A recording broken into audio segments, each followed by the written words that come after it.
No programa Hora Extra desta semana, você vai conferir as novidades trazidas pela Lei 13.015 no processo do trabalho.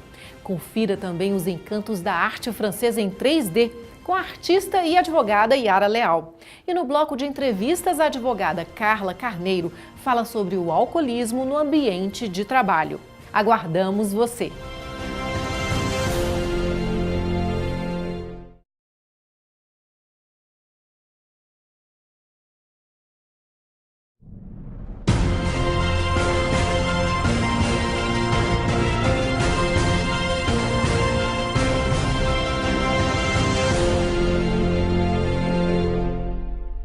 Está começando mais uma edição do Hora Extra e neste programa você vai conferir as novidades trazidas pela Lei 13.015 de 2014 no processo do trabalho.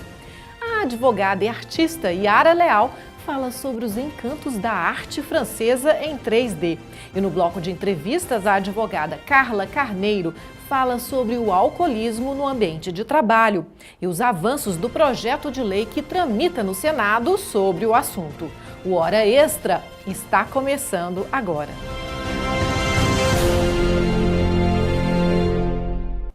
A edição da Lei 13.015 de 2014 teve o objetivo de dar maior celeridade no processamento e julgamento dos recursos, especialmente no âmbito do TST, além de uniformizar a jurisprudência dos regionais.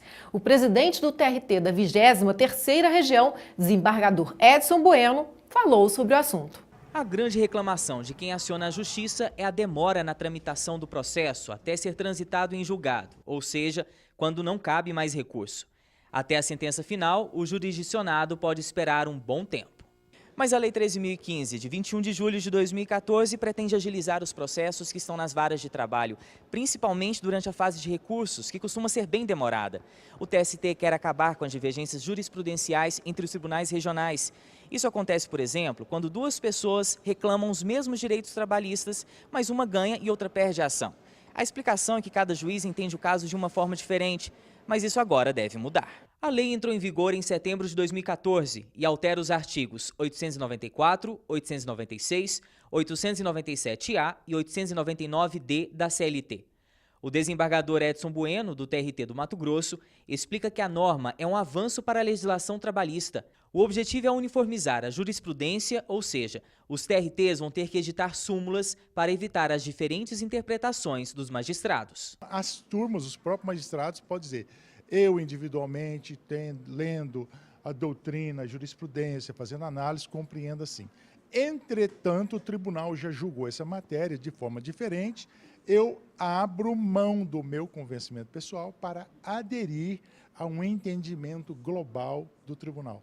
Então, isso é um avanço muito grande, essa uniformização de compreensão jurídica a respeito de determinados temas, determinadas matérias. A norma teve maior impacto no recurso de revista, muito usado quando há essa divergência na decisão dos juízes sobre a mesma matéria. Agora, esse tipo de recurso pode ser interposto perante o presidente do Tribunal Regional antes de ser encaminhado para o TST.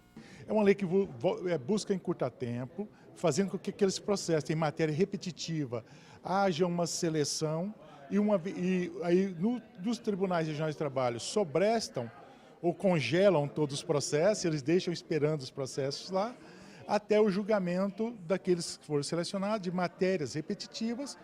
O Tribunal Superior do Trabalho, uma vez julgando aquelas matérias, volta, aí aqueles recursos todos já recebem um sinal para poder encaminhar ao TST ou voltar no TST, dependendo se a decisão do Tribunal Regional do Trabalho estiver conforme ou disforme da decisão do TST.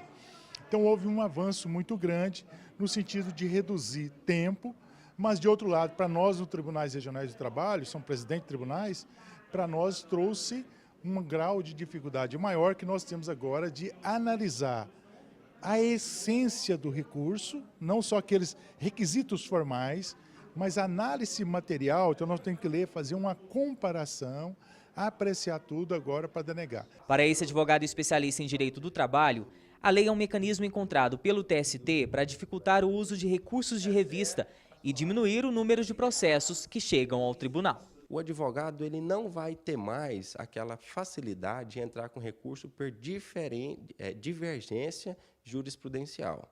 Então, ele vai ter agora uma dificuldade para demonstrar isso, porque vai ser divergência entre súmulas de tribunais. Isso significa que os advogados vão ter mais trabalho e responsabilidade na hora de elaborar os recursos, o que não agradou muitos profissionais da área. Por isso que muitos acabaram repelindo um pouco a nova lei, não gostaram tanto da mudança legislativa. Ou seja, agora, nessa nova legislação, quando ele for fazer um recurso de revista, por exemplo, ele vai ter que trazer o trecho do acórdão em que ele está atacando e fundamentar com a legislação, com a Constituição Federal, com a súmula do Tribunal Superior do Trabalho correspondente.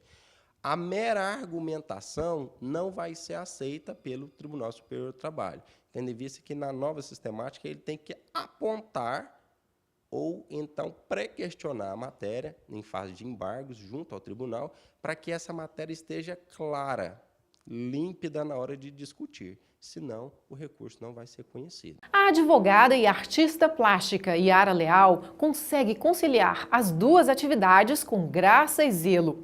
Em meio a processos e audiências, ela encontra tempo e talento para expressar-se na pintura e em trabalhos manuais. Inspiração não falta para Yara Leal. Ela transita com tranquilidade entre a arte francesa em 3D e a aquarela. Em exposição no TRT de Goiás, a artista, que também é advogada, pôde mostrar todo o seu talento e alegria na criação de trabalhos em que privilegia a sua afrodescendência. Yara Leal iniciou no mundo da arte em 2000, com o objetivo de realizar atividades anti-estresse, para aliviar as tensões do dia a dia da profissão como advogada. Mas o interesse pelas artes visuais foi crescendo até descobrir na pintura e em aquarela sua grande paixão. A aquarela é muito interessante porque às vezes eu quero fazer determinada coisa, mas a água me leva para outro caminho. Porque a aquarela praticamente eu começo, mas às vezes um erro se torna um acerto. Porque por ser água, por ser pigmento, por ser papel, eu tenho um limite para conduzir. Então, por vezes, eu quero fazer determinada coisa, mas sai outra. Então, eu digo que a aquarela não sou eu que domino. Eu começo, eu tenho uma ideia. E, às vezes, no final, aquela ideia se transforma em outra totalmente diferente. E isso é que eu acho bonito na aquarela. Porque não sou eu que dito as regras, eu só dou o caminho. E depois, a tinta, o pigmento, o papel, a água, eles vão para um outro caminho. Tempos depois, a artista se dedicou também à arte francesa em 3D. E diz que se encantou pelas deusas africanas, motivo da exposição Cores da África. A arte francesa em 3D é desenvolvida a partir da sobreposição de lâminas de papel decorativo, no mínimo em 5 camadas, para que seja possível alcançar o resultado de volume e movimento esperado com a técnica. Eu gosto muito de papel. Então, foi uma forma também de continuar com os papéis, né? Então, aí o recorte é um trabalho minucioso, de detalhes. Então, eu comecei fazendo flores e depois, quando eu preciso valorizar um pouquinho mais a minha afrodescendência, e descobri as deusas. Falei, então eu já sei o que eu vou fazer. Comecei com umas peças pequenas, elas foram aumentando, os temas também eram poucos temas, hoje já tem mais. E assim, a cada dia eu fui me apaixonando mais. E hoje eu não me vejo fazendo outra coisa. Aqui é o estúdio ateliê da Yara, onde a advogada dá vazão à artista e as duas acabam se encontrando nesse ambiente de criação, não é isso, Yara? Exatamente. Aqui eu venho de vez em quando, né, porque às vezes as atividades do dia não permitem que eu fique aqui muito tempo. Aí eu venho para criar, para poder dar vazão a as técnicas que eu já aprendi e que eu gosto, como a pintura em aquarela, a encadernação artística e a colorização das namoradeiras também. Tudo com uma referência muito forte na minha afrodescendência. E onde que fica a advogada nessa história? A advogada, quando ela precisa aparecer, ela vai por ali, ela atravessa aquela porta e eu esqueço o mundo artístico e passo a advogar. Agora entra em cena a advogada. Vou atender os meus clientes. Tchau, tchau. Na Justiça do Trabalho, a advogada Yara Leal também tem uma produção intensa. E assim como nas artes plásticas, ela consegue transitar pelas audiências e processos sempre com um sorriso no rosto. Sabedoria de quem tem boas histórias para contar.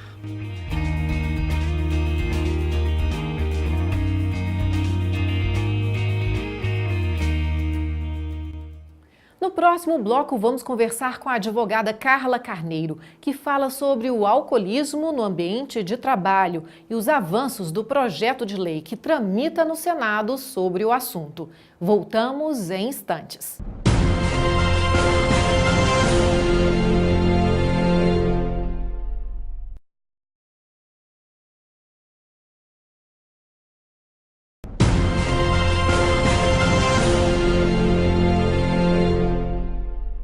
Chegar embriagado no trabalho dá demissão por justa causa? Embriaguez em serviço é falta grave, conforme determina o artigo 482 da CLT. No entanto, o entendimento da jurisprudência brasileira evoluiu no sentido de que o alcoolismo é uma doença e, como tal, deve ser tratada, não caracterizando justo motivo para despedimento do empregado. Sobre o alcoolismo no ambiente de trabalho, nós conversamos hoje com a advogada Carla Carneiro. Ela é diretora do Instituto Goiano de Direito do Trabalho. Seja bem-vinda à Hora Extra, doutora Carla. Muito obrigada, Fabiola. Embora a CLT ainda elenque a embriaguez habitual ou em serviço como justo motivo para a dispensa do empregado, os tribunais vêm decidindo que o alcoolismo é doença. Esse novo posicionamento já é pacífico na justiça brasileira?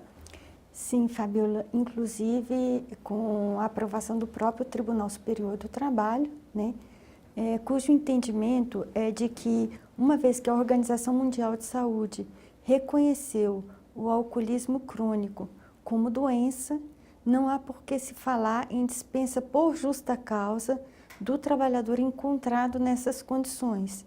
Então, as decisões têm sido no sentido de que esse empregado precisa de tratamento e de acompanhamento e não de dispensa com justa causa.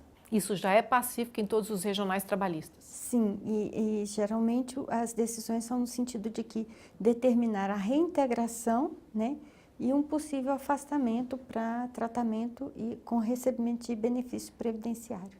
E quanto ao projeto de lei que tramita no Senado e prevê a reforma da CLT nessa questão, o que ele traz de novo? Então, esse projeto de lei é de autoria do senador Eduardo Lopes, é o projeto de lei 083/2012, e ele visa regulamentar a dispensa do trabalhador encontrado nessas condições e garantir a estabilidade provisória, né, ao alcoolista.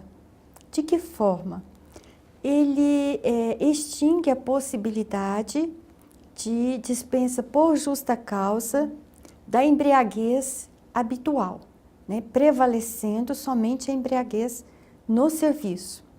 Caso o empregado encontrado por embriaguez no serviço seja um alcoolista crônico, né, isso de forma que haja um exame clínico comprovando essa condição, ele deverá se submeter a um tratamento para que melhore as suas condições e a sua dispensa somente ocorrerá se ele se recusar a submeter a esse tratamento. Ou seja, esse projeto de lei prevê a reforma do 482 da CLT e acrescenta outro artigo para prever a estabilidade também? Ele muda outro artigo?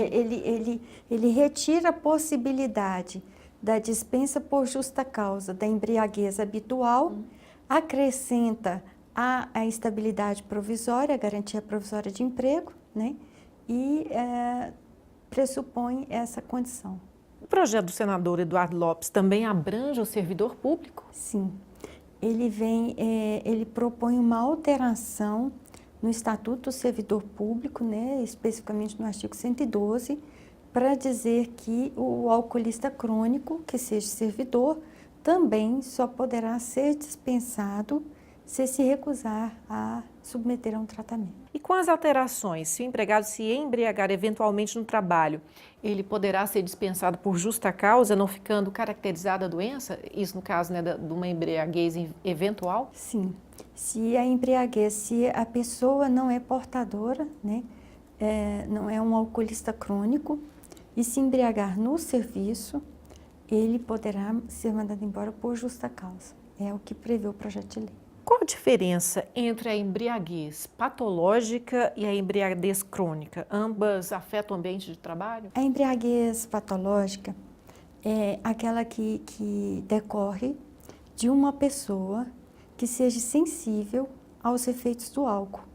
Então, ela ingere o álcool, ainda que em pequenas quantidades, tem reações, inclusive comportamentais, fortíssimas. Então, essa é a embriaguez patológica. A crônica já é o contrário. É aquela pessoa que faz uso de uma grande dosagem de álcool, né, de forma habitual, permanente, e acaba intoxicando o próprio organismo por conta dessa embriaguez e não consegue fazer uso da sua própria razão, dominar essa situação. É essa a diferença. Eu entendo que sim, que as duas podem afetar o meio ambiente de trabalho, né? De que forma? Vamos imaginar que tanto a embriaguez patológica, né, quanto a crônica no serviço, nós sabemos que ela degrada o meio ambiente, né? Além de ser um risco de morte mesmo para as pessoas que estão ali. Nós estamos falando de grandes indústrias, indústrias pesadas, de todas as situações que podem ocorrer. E se acontece fora do trabalho, né, atinge com certeza as relações sociais, familiares dessa pessoa, e isso também vai acarretar um dano à produtividade laboral desse trabalhador.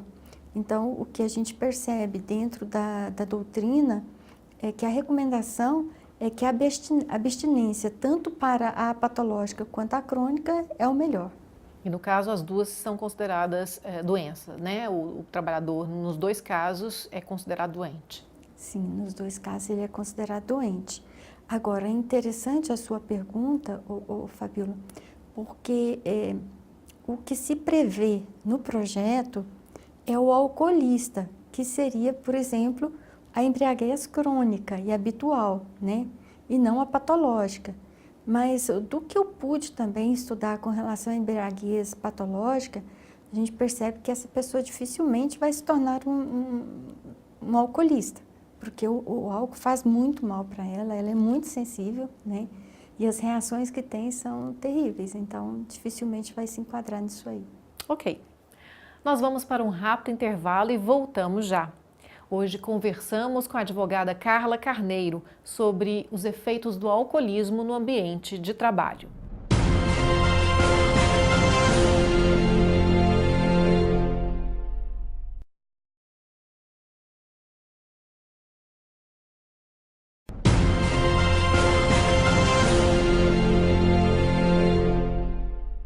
O Hora Extra está de volta. Hoje conversamos com a advogada Carla Carneiro sobre o alcoolismo no ambiente de trabalho. Doutora Carla, a empresa às vezes fica sem saber o que fazer com um trabalhador alcoolizado ou que tem problemas, né, com o alcoolismo. Qual o posicionamento que a empresa deve adotar nesses casos? O primeiro ponto que eu vejo, Fabíola, o ideal seria que ela reconhecesse o alcoolista, né? Seria o primeiro ponto, ela deve reconhecê-lo, encaminhá-lo para tratamento e facilitar esse afastamento, o recebimento do benefício previdenciário. Em segundo lugar, a minha sugestão é que ela tente detectar no meio ambiente do trabalho se existem riscos psicossociais que possam estar levando esse trabalhador a fazer uso do álcool ou às vezes de outras drogas. Se ela encontrar esses riscos, que ela atue sobre eles, né? E ajude o trabalhador a se defender, a se proteger desses riscos para não cair na malha da drogadição, né? E a terceira sugestão que eu daria é que, independente desses riscos estarem ou não presentes no meio ambiente do trabalho, independente dela ter ou não alcoolistas em seu quadro, né? Ou pessoas que possam se embriagar em serviço, que ela mantenha um programa de prevenção, né? De acompanhamento, de conscientização, de formação. Hoje nós temos na rede pública mesmo vários programas assim, com bom acolhimento, com bom desenvolvimento e que se dispõem a fazerem essas experiências, inclusive em empresas privadas. Então, não adianta fugir do problema. A gente percebe que a maioria das empresas tende a fazer vistas grossas ao problema. O problema não é meu, né? O problema é da família, o problema é da sociedade. Se acontecer dentro da minha casa, a empresa, eu mando embora, sem justa causa, mas mando, fico fora do problema. Mas não é esse o ideal, Fabiola. Há estudos, e inclusive questões cotidianas, né, decorrentes das experiências práticas, no sentido de que o local de trabalho é o melhor local para se trabalhar com esse alcoolista. Por quê? Porque é através do trabalho que ele vai garantir o próprio vício. Então, ele foge do ambiente familiar, ele foge do ambiente social, mas ele não foge do trabalho, ele tenta manter aquele trabalho, porque é de lá que ele vai tirar a renda necessária para sustentar o próprio vício. Então, é o local onde ele vai ter uma melhor condição, vamos dizer assim, de resposta a esse tratamento. Você falou que às vezes é o próprio trabalho que pode causar algum fator de risco dentro do trabalho que pode causar essa dependência alcoólica. O que poderia ser esse fator de risco laboral que poderia levar a pessoa a ficar dependente do álcool? Olha, nós temos como exemplos concretos, né? Eu, como diretora do IGT, que é o Instituto Goiano de Direito do Trabalho, o represento junto ao Fórum de Saúde e Segurança do Trabalho do Estado de Goiás. Durante 2 anos, nós tivemos uma subcomissão de drogas, onde nós aprofundamos essas pesquisas e esses estudos. E agora, inclusive, nós vamos estar desenvolvendo, através do projeto Repensar Gestão e Trabalho, a reflexão desses temas lá dentro do fórum. E o que é perceptível, né? É que trabalho em condições degradantes, jornadas exaustivas, jornadas extenuantes, às vezes até mesmo o trabalho monótono, né? O trabalho em condições insalubres, em condições penosas, o trabalho sob forte pressão psicológica, né? Cobranças, estabelecimento de metas, tudo que possa agredir de alguma forma a dignidade do trabalhador enquanto pessoa é passível, né, de se tornar um fator psicossocial de risco, né?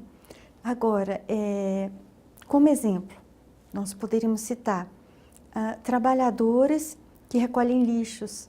Grande maioria deles estão dependentes de álcool e outras drogas.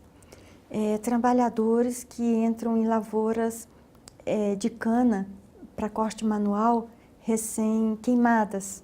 Também tem esse histórico. Motoristas profissionais, né? É um histórico fortíssimo de dependência de álcool e outras drogas. E também uma classe que eu encontrei nos meus estudos e que eu não tinha esse conhecimento, diz respeito aos profissionais do espaço aéreo. Grande parte são dependentes de álcool. Isso é muito sério, né? Muito sério, porque as consequências são cabíveis a toda a sociedade. E no caso, você citou o motorista profissional, o que a legislação prevê sobre o assunto, sobre essa categoria especificamente? É muito interessante a sua pergunta, porque tem sido uma luta, sobretudo para auditores fiscais do trabalho, procuradores do trabalho, que lutam pela regulamentação dessa atividade. É uma atividade penosa, né? Porque são jornadas exaustivas, extenuantes, forte pressão, e todos nós temos conhecimento que eles fazem uso de algum tipo de substância para suportarem essas longas jornadas. Então, nós temos uma lei de 2012 que veio regulamentar essa profissão. E ela trouxe alterações substanciais com relação à jornada de trabalho, ao período de descanso, aos intervalos e tudo mais. E uma das modificações que ela trouxe foi a inserção do artigo 239, a linha F da CLT, que diz que é dever do motorista profissional se submeter a testes e programas de controle de uso de álcool e outras drogas, né? E o parágrafo único diz também que quando o empregado se recusar a submeter esse tratamento, ele pode sofrer as penalidades previstas em lei, né? Bom, aliado a tudo isso, nós temos um quadro ainda mais devastador. É que hoje, esse trabalhador, o motorista profissional, ele não faz uso somente do rebite, o chamado rebite, né? Para suportar essas jornadas. Ele já faz uso da cocaína Isso é fato comprovado através das fiscalizações que são feitas na própria estrada.